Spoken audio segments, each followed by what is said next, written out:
This year in International we have done quite a few focus groups. We've gone down a path of developing some personas to actually identify the different groups of international students that we would be targeting, or who would be users of our website or would be targeted by our ads. And typically we tend to think in terms of geography, which country are they from, and are they undergrad or postgrad? And that's actually a very limiting approach, because it forces you somewhat to stereotype on just according to boundaries on a map.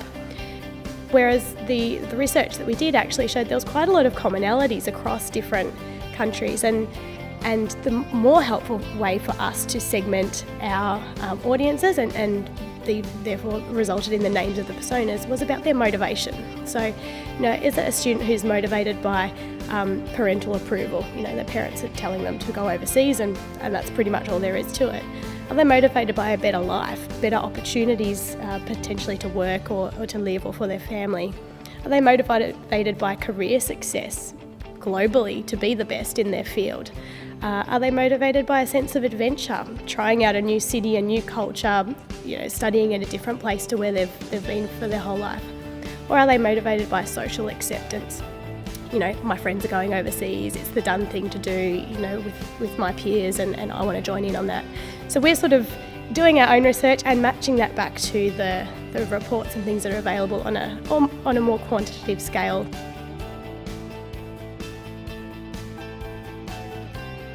Before you start talking about ROI, you actually have to go back to the start and think about what's your strategy. What are you trying to achieve? What is your overall goal?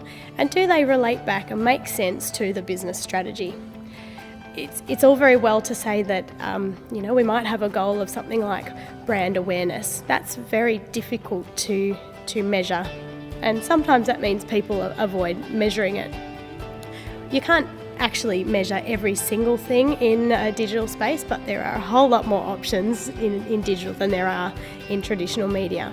So what I sort of think is you need to say your goal is brand awareness. Maybe you need to sort of think about, has my search term been searched X% more times than it was last year? That might indicate a greater level of demand or brand awareness. You might look at engagement, time on your site, or number of shares or number of interactions. I think it's important to make sure that your strategy covers branding as well as engagement, as well as those recruitment and acquisition types of things. Not every initiative can be about getting an inquiry, and not every initiative can be about branding the university. You need to have a balance of both, and you need to make sure that when you're choosing an activity, okay, I'm going to do I've got a great content strategy idea for the next 12 months. Well, really, what is that meant to achieve? Is that just branding, or are there elements to that where we're really wanting to drive inquiries at certain points? And has that overall goal been communicated to and agreed to by the senior management? Because at the end of the year or the period, the senior managers might say, well, how many applications did we receive because of your great content strategy? And that might not have been the goal.